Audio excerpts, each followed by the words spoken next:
Hi, this is Anna, and welcome to the Sompo Deep Cut. Today we travel to southern Italy, a region that has long carried the weight of history, climate, and expectation on its shoulders. For decades, it was framed as Italy's volume region, a warm, sun soaked south where ripeness was inevitable and nuance was optional. But that image no longer holds. The diploma exam has caught up to the truth. South Italy is now a region of altitude and aridity, old wines and indigenous grapes, volcanic soils and stylistic rediscovery. And like all places that are stretching out of their past, it requires a student to read not just the land but the transition.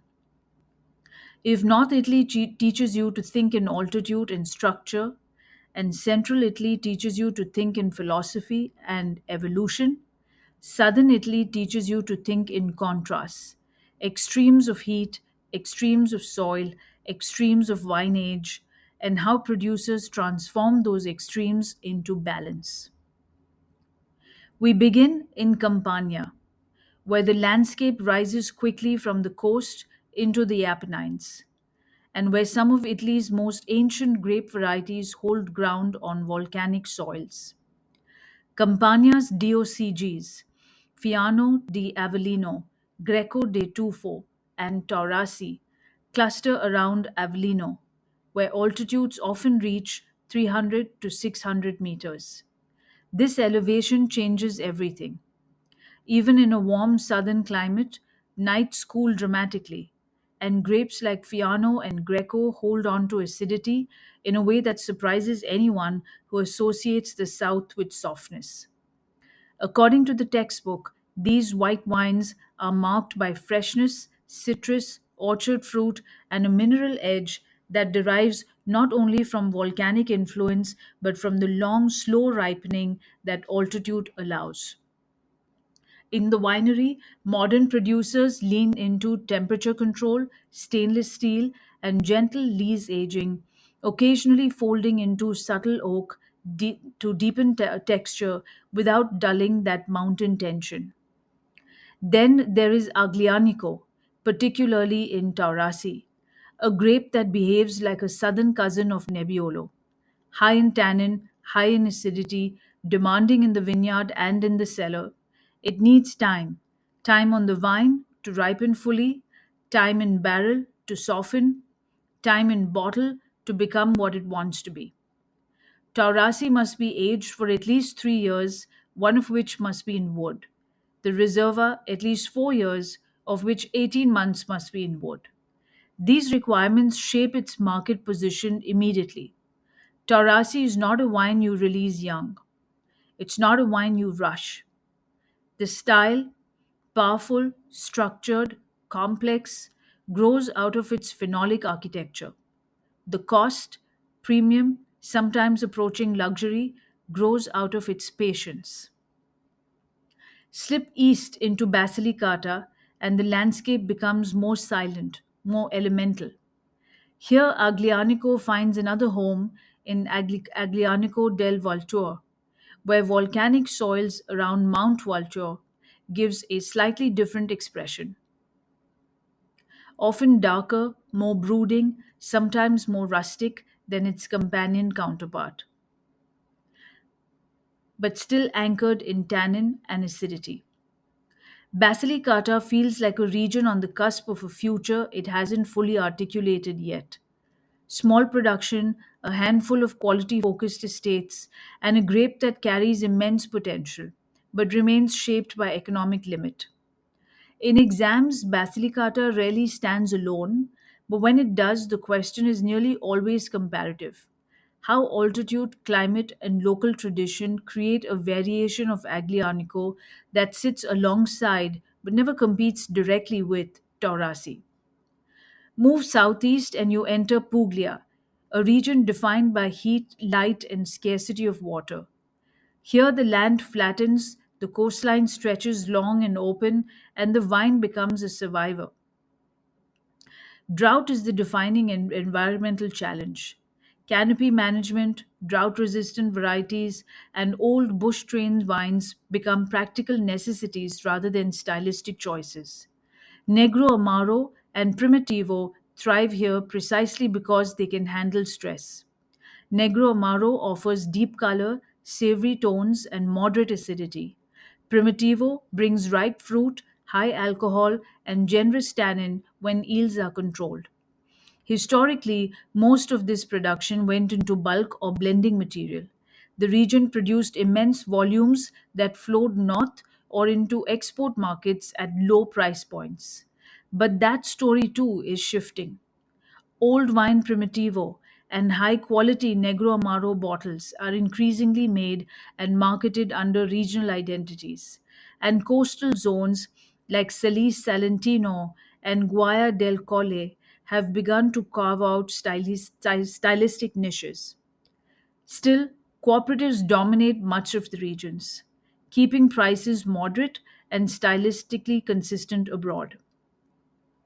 Cross the sea to Sicily, and southern Italy becomes something else entirely. Sicily is an island big enough to hold multiple identities at once. Hot and dry in the west, fertile yet wind beaten in the southeast, and dramatically volcanic in the northeast.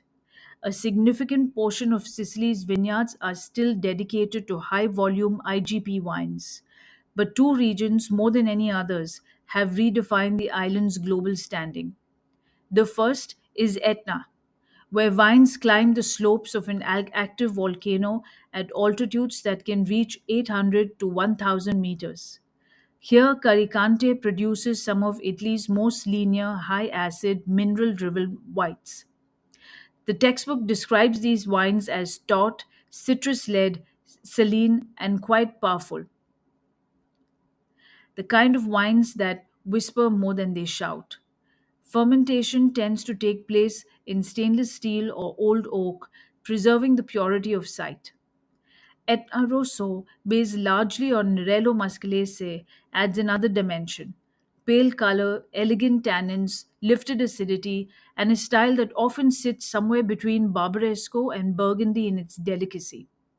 Both styles reinforce a point that now appears frequently in exams. Volcanic soils alone do not determine style. It is the combination of altitude, diurnal range, and producer intention that shapes the wine. The second anchor is Pantelleria, a wind sculpted island closer to Tunisia than Sicily itself. Pasito di Pantelleria relies on Zebibo, or muscat of Alexandria, dried under the intense Mediterranean sun. The grapes shrivel, concentrating sugar and aromatic compounds, and the resulting wines are golden to amber, deeply sweet, and perfumed with orange peel, fig, apricot, and honey. Some undergo oxidative aging, adding caramel and nut tones. This is one of southern Italy's most distinctive classical styles, not just because of technique, but because the landscape forces that technique into its current form. The heat, the wind, the isolation, the tradition of drying grapes outdoors, all of it produces a wine inseparable from its place. To the west, the rest of Sicily continues to develop, with Nerodavlo leading as the island's signature red grape. This appears as both a varietal wine and a structural partner in blends, capable of delivering richness, dark fruit, and tannic presence when cropped carefully. Much of Sicily still operates on a large commercial scale, but the top producers, often working in higher altitude sites or on wind exposed coastal zones, are rewriting expectations for what Sicilian wine can be. Travel north to Sardinia, and the conversation turns once again. Canonu, or Grenache, dominates much of the island, especially in the interior, where heat and low rainfall create wines of medium body, ripe red fruit, and elevated alcohol. Carignano del Sulcis, grown on sandy coastal soils, produce softer, more supple reds that avoid phylloxera due to ungrafted wines thriving in deep sand.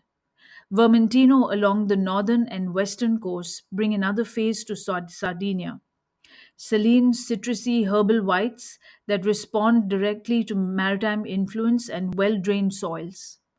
What ties Sardinia together is the island's sparse population, rugged terrain, and the reality that many producers focus on regional markets. Quality exists, sometimes quietly, sometimes emphatically. But scale and geography mean that Sardinia appears in the Diploma syllabus more as a supporting voice than a lead narrative, unless the question invites a cross regional comparison. Across all of southern Italy, the business dynamics mirror the geography, fragmented, contrasting, and deeply shaped by site and structure. Sicily remains the largest producer in the south, with a significant portion going into IGP and bulk channels. Yet Etna and Pantelleria attract premium pricing and international attention.